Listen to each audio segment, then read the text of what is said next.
So when I got the book, I had no idea what to expect, and I read the author's name and was like, who is this Makena? Like, where has she come from? And often with self-publishing, your left eyebrow goes up a little bit because you're wondering, And then I started reading, and I couldn't believe how I knew these characters. I know these people. It was so vivid, even if I didn't grow up in South B, this is estate life, and it is just a very peculiarly Nairobi estate life in the 90s, I think also specifically. I don't know if it's like that now, but when you read it, you're like, you feel like you were there in that moment. It's written with very vividly, yeah. So I want to pull up just from what she said. So one, even if you didn't grow up from South B, don't worry. By the time you're done, you're like, I'm a South B person. I know this place. So you're very, very specific. Even the book is named after this. You could have picked, you haven't, yes, I know you grew up, but there's so many other experiences. Why did you want to capture South B in particular? I think, after I read the book, after I wrote the book, that's not my admission to plagiarism. After I wrote the book, I started reading all these articles about how many first-time authors, their first book tends to be autobiographical. And I didn't know that fact, and so I just realized that subconsciously that's the story my mind had gone to first. It's like it needed to tell the story of a childhood I remember and then move on to other subjects later on. But then also, again, estate life, I think, it's not the same because we still live in an estate, but we don't know our neighbors as well as in South B, though my neighbors are here as well. And they're the only ones who still come to borrow sugar, or we go to borrow sugar, and that's it. There's no one else we do that with. And I just was in love with it, and I wanted to write it because I really wanted to read it. As Toni Morrison said, write the book you want to read. Yeah. So one thing I really enjoyed is, I didn't grow up in South B, but I felt if I got onto a matatu and went, that estate exists, and I would know where to go.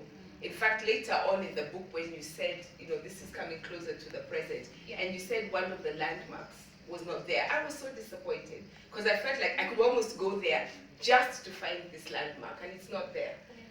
You said at that time, so one thing that I find really intriguing is you keep moving. In fact, at one point, I literally started writing at the back of my book, 1970 this, 1990 this, 90, because you're moving back and forth. Why did you want us to go into the past and then come, why this back and forth? Why not just start at the beginning, go through the middle, and when you reach the end, stop. Alice in Wonderland, in case you're wondering. Why did you just do that? That's a really good question, and that's something I really struggled with in writing the book. I think anyone who writes knows one of the hardest things is figuring out how you want to tell the story and what makes sense. Do you want to go linear or do you want to jump around? But it told itself best jumping around, because I think when we meet people, we don't get to learn everything about them in one go. As you could be with someone for years and then learn a fact about them that you had no idea about, and that's when maybe they'd have a mental flashback to that time.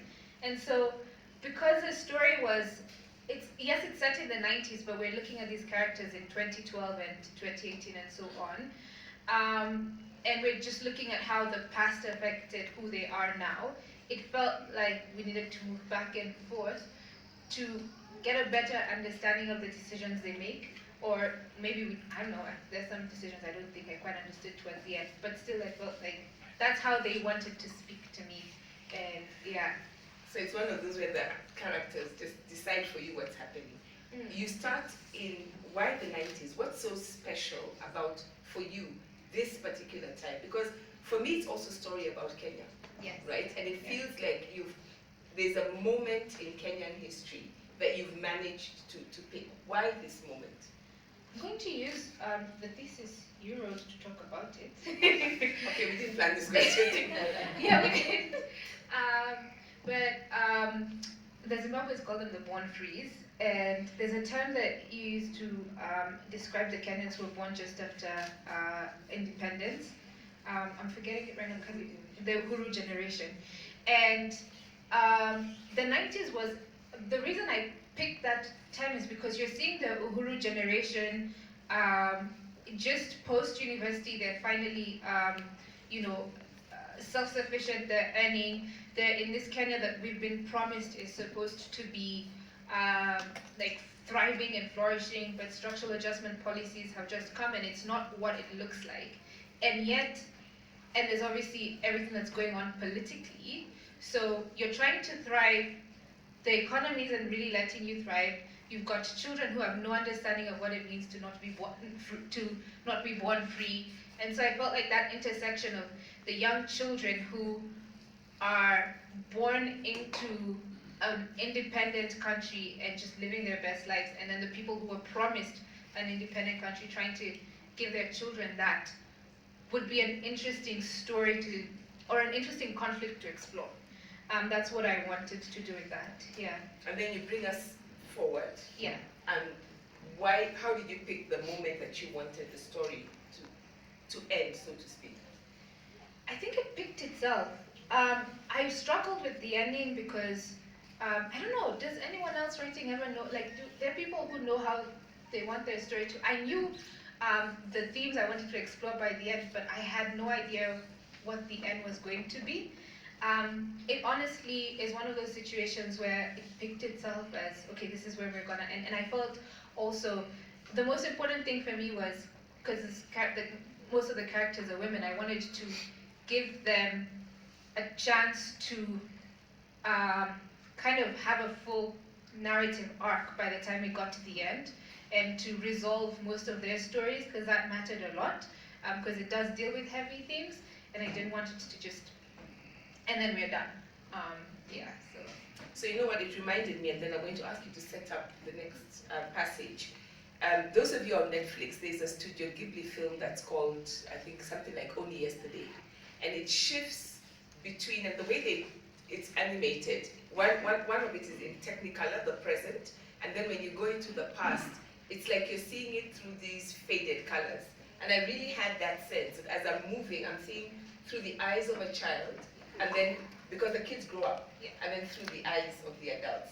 And there's so many characters. So what's the next passage you want us to listen to? So the next passage is when we meet the characters of Malaba Estate, and they're also meeting each other for the first time. So we're getting their first impressions of the characters, and they're getting first impressions of themselves, of each other.